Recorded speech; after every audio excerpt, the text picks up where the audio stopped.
दिवसांच्या प्रतीक्षेनंतर गुरुवारी अखेर महायुती सरकारचा शपथविधी सोहळा संपन्न झाला। पण शपथविधीच्या शेवटच्या तासापर्यंत शिंदेंनी त्यांच्या शपथविधीचा सस्पेन्स निर्माण केल्याचं पाहायला मिळालं।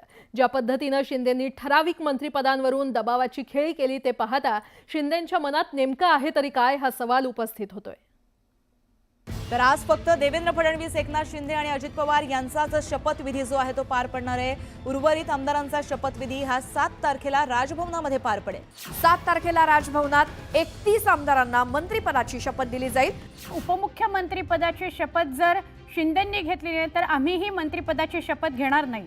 उपमुख्यमंत्रीपद स्वीकारतायत एकनाथ शिंदे आणि शपथविधी सुद्धा होणार आहे एकनाथ शिंदे यांचा। या घडीची सगळ्यात मोठी बातमी आहे।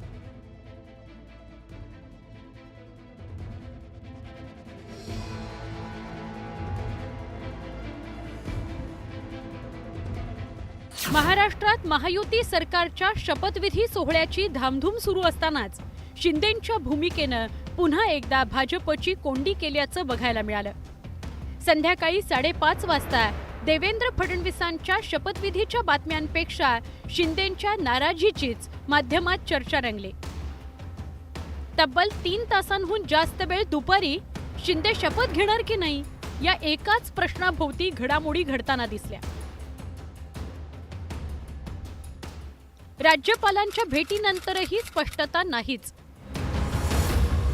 बुधवारी राज्यपालांची भेट घेऊन सरकार स्थापनेचा दावा केल्यापासून एकनाथ शिंदेंची नाराजी स्पष्ट होती।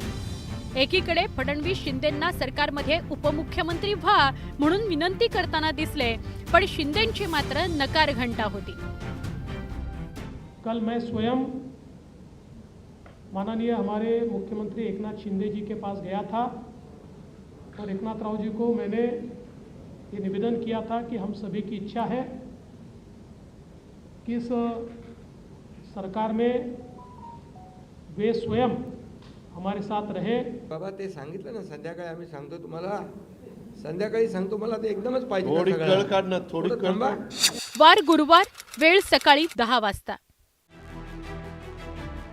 अखेर बुधवारी रात्री देवेंद्र फडणवीसांनी थेट वर्षा निवासस्थान गाठत शिंदेंशी चर्चा केली, ज्यामुळे गुरुवारी देवेंद्र फडणवीस आणि अजित पवारांसोबत शिंदेही उपमुख्यमंत्रीपदाची शपथ घेणार असल्याचे संकेत मिळाले, ज्यामुळे गुरुवार सकाळपासून एकनाथ शिंदे उपमुख्यमंत्री पदाबाबत सकारात्मक अशा बातम्या सुरू झाल्या।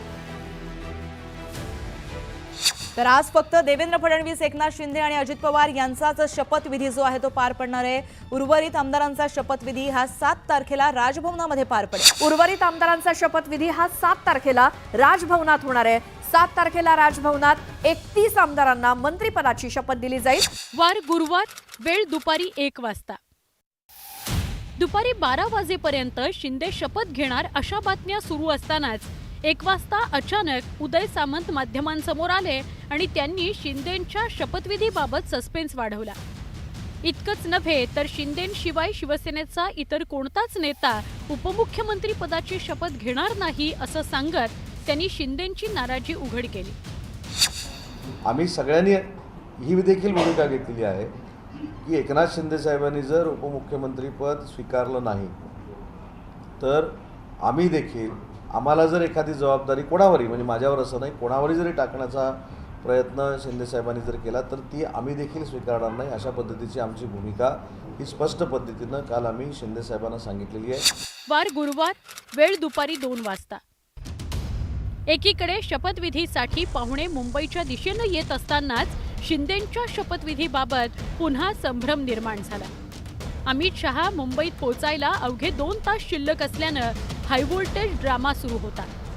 शिंदेंचा नकार आणि शिवसेनेच्या आमदारांकडून त्यांच्याच नेत्याची मनधरणी असे प्रयत्न सुरू होते। शिवसेना नेते वर्षा बंगल्यावरती रवाना झालेत। एकनाथ शिंदे यांची मनधरणी करण्यासाठी सर्व शिवसेना आमदार हे आता वर्षा बंगल्यावरती पोहोचलेत। हम सब लोगों ने जो उनके पास रिक्वेस्ट की है वो हमारी बात शायद ही टालेंगे नहीं और 5:30 बजे वो उप मुख्यमंत्री पद की शपथ लेंगे। अगर वो नहीं बनते तो क्या आप लोग शपथ लेंगे? अगर वो नहीं बनते तो आप वो उनके बारे में हमने सोच भी नहीं सकते। हमारा नेता इतना हमारी बात मानता है, ये विश्वास हमें है। वार गुरुवार, वेळ दुपारी 2:30 वाजता।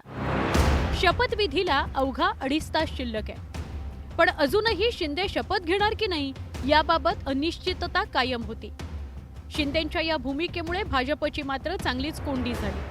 त्यामुळे देवेंद्र फडणवीसांनी ही कोंडी फोडण्यासाठी महाजनांना शिंदेंच्या भेटीला पाठवलं. हे दृश्य आपण थेट बघतोय.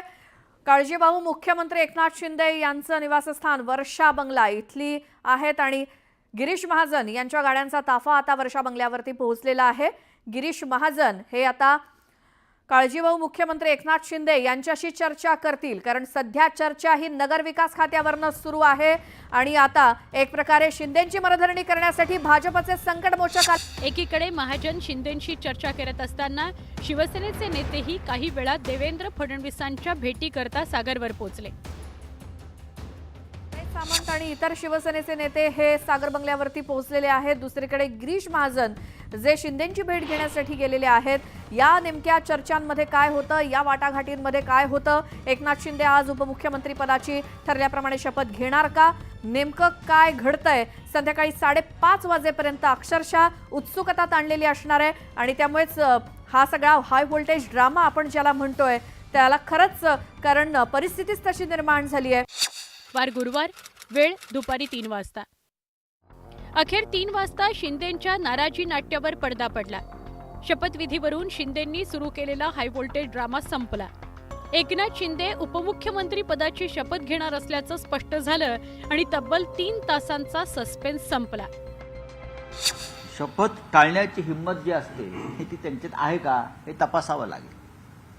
ते 100% शपथ घेतली. दिल्लीशी पंगा घेण्याची हिंमत या क्षणी त्यांच्यात नाही, कारण 2.5-3 वर्षापूर्वी ती हिंमत नव्हती म्हणून या सगळ्यांनी पक्ष सोडला. शिंदेंनी पद स्वीकारलं, नाराजी कायम. विधानसभा निवडणुकीत महायुतीतील मतदारांनी भरभरून मतांचं दान दिलं. तब्बल 230 जागा जिंकत महायुतीनं बंपर विजय मिळवला. पण निकालाच्या दुसऱ्याच दिवसापासून शिंदेंनी मुख्यमंत्री पदाचा हट्ट धरत भाजपला कोंडीत पकडलं. त्यानंतर दिल्लीत अमित शहांसोबत बैठकही झाली, पण शिंदेंनी भाजपला मोकळीक दिलीच नाही. त्यानंतर शिंदेंच्या राजकीय आजारपणानंही भाजपचा ताप वाढवला. शिंदेंनी निकालापासून सुरू केलेलं नाराजी नाट्य शपथविधीच्या अखेरच्या क्षणापर्यंत सुरूच होतं. त्यामुळे आता शिंदेंनी उपमुख्यमंत्रीपद स्वीकारलं असलं तरी त्यांची पुढची भूमिका काय राहते हे बघणं महत्त्वाचं ठरणार आहे. Bureau report, news 18 Lokmat.